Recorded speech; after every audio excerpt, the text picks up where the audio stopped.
안녕하세요. 유원장의 트라우마 심리 치료실입니다. 여러분, 혹시 남들이 보기엔 번듯하게 잘 자란 것 같은데 이상하게 마음은 늘 공허하고 무기력하신가요? 특히 엄마라는 단어를 떠올리면 가슴이 턱턱 막히고 왠지 모를 죄책감이 밀려오시나요? 그렇다면 오늘 영상 여러분을 위한 이야기일지도 모릅니다. 끝까지 함께 해주세요. 얼마 전에 20대 여대생 A씨가 저희 상담실 문을 아주 조심스럽게 두드렸습니다. 의자에 앉자마자 그녀가 꺼낸 첫 마디는 선생님, 저 너무 우울하고 답답해요. 너무 무기력해요. A씨는 상담을 받으러 온 것조차 엄마에게 비밀로 해야 했습니다. 들키면 그 돈으로 동생 용돈이나 줘라며 호통을 치실 게 뻔했거든요. 도대체 A씨와 어머니 사이엔 무슨 일이 있었던 걸까요? A씨는 어린 시절 대부분을 엄마와 보냈습니다. 아버지가 주말 부부셨거든요. 그런데 엄마의 사랑은 늘 남동생 차지였습니다. 남동생과 아버지에겐 한없이 상냥한 분이 유독 딸인 A씨에게만은 잣대가 엄격하고 비판적이었죠. A씨는 엄마에게 예쁨 받고 싶어서 정말 무진장 애를 썼습니다. 하지만 돌아오는 따뜻함은 아주 찰나였고 이내 다시 차갑게 돌변하곤 했습니다. 가장 위로가 필요했던 순간은 어땠을까요? A씨가 학창시절 교우관계로 너무 힘들어 눈물로 호소했을 때 엄마는 이렇게 말했다고 합니다. 너만 힘드냐? 다 그렇게 산다. 겨우 그런 일 하나 스스로 처리 못하는 네가 난 참 부끄럽다. 정말 가슴에 비수가 꽂히는 말이죠. 엄마에게 인정받고 싶었던 A씨는 열심히 공부해서 늘 상위권을 유지했습니다. 성적이 올라 기쁜 마음으로 엄마에게 알리면 오히려 자만하지 마라. 네가 공부 좀 한다고 뻐기면 네 동생이 주눅든다.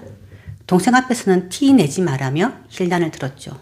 인서울 상위권 대학에 장학생으로 합격했지만 이때도 축하는 없었습니다.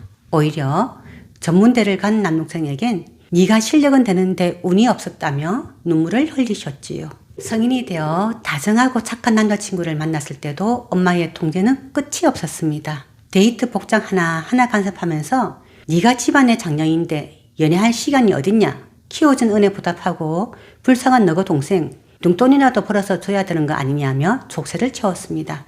결국 엄마의 과도한 간섭으로 남친과도 헤어지게 되었고 A씨는 나는 사랑받지 못하는 사람, 가치 없는 사람이라는 깊은 우울의 늪에 빠져버렸던 겁니다. A씨 어머니의 이런 태도 단순히 딸을 너무 엄하게 키워서 그런 걸까요? 아닙니다. 심리학적으로 보면 이는 전형적인 나르시시스트 부모의 특성입니다.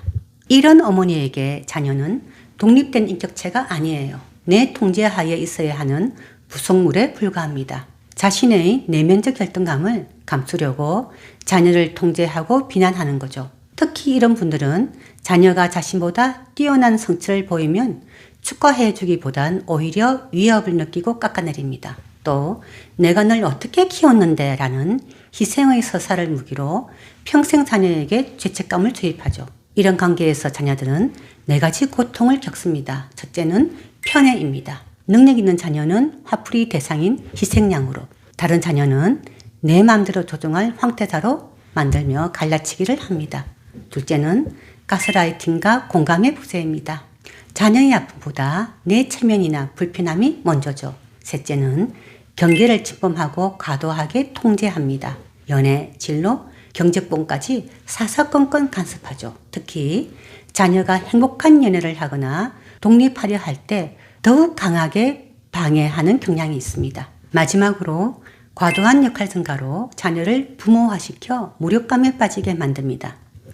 니만 아니면 이혼했다. 동생 뒷바라지는 니 몫이다. 라는 식으로 자녀에게 부모의 역할을 전가합니다. 이 과정에서 자녀는 자신의 욕구를 억누른 채 부모의 기분을 살피는 착한 아이로 살아가며 무력감에 빠지게 되는 겁니다.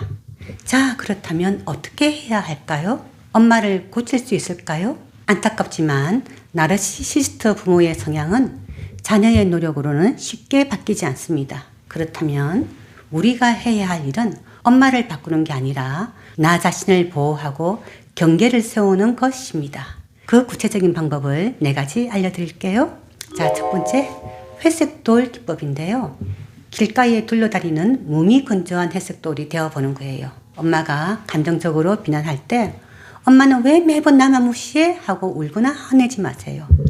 나르시시스트는 여러분의 감정적 동요를 먹고 삽니다. 대신 감정을 쑥 빼고 건조하게 말씀하세요. 아, 그렇게 생각하시는군요. 알겠습니다. 반응을 보이지 않으면 상대는 점차 흥미를 잃게 됩니다. 두 번째, 명확하고 짧게 선긋기입니다. 어머니가 내 영역을 침범할 때는 변명이나 긴 설명 없이 단호하게 거절하세요. 제 연애 문제는 제가 알아서 결정할게요. 혹은 동생 용돈은 제 생활비가 빠듯해서 주기 어렵습니다. 이렇게 말한 뒤 이어지는 비난에는 대꾸하지 않으셔야 합니다. 세 번째, 이게 가장 중요한 치유 단계입니다. 바로 내 안에 핵심 신념 바꾸기입니다. A씨가 겪었던 나는 가치가 없다는 생각은 엄마가 심어준 왜곡된 거짓말입니다. 이혼장애 트라우마 심리 치료실에서는 EFT, 즉 감정자유기법과 애착 트라우마 상담 치료를 통해 몸과 마음에 각인된 두려움과 죄책감을 안전하게 흘려보내는 작업을 합니다. 이 감정이 해소되어야만 비로소 진짜 내가 보이기 시작하거든요. 마지막 네 번째는 물리적 독립 구체화하기입니다. 정서적 독립은 물리적 독립과 함께 갈 때 가장 단단해집니다. 당장 집을 나갈 순 없다 해도 괜찮아요. 지역과 독립을 위한 구체적인 작은 계획을 세우는 것만으로도 무력감에서 벗어나 삶의 통제권을 쥘 수 있습니다. 상담이 끝날 무렵 몰래 눈치를 보면서 저희 센터를 찾았던 A씨는 어떻게 되었을까요? 독립할 명확한 계획을 세웠고 어머니의 비난 앞에서도 흔들리지 않는 대화법을 연습하며 환하게 웃으셨습니다. 여러분, 당신은 부모의 감정을 쓰레기통처럼 받아내기 위해 태어난 존재가 아닙니다. 그 누구보다 사랑받을 가치가 있는 귀한 사람입니다. 나르시시스트 부모의 그늘에서 벗어나 오롯이 나만의 인생을 살고 싶다면 주저하지 말고 언제든 전문가의 도움을 받아보시길 바랍니다.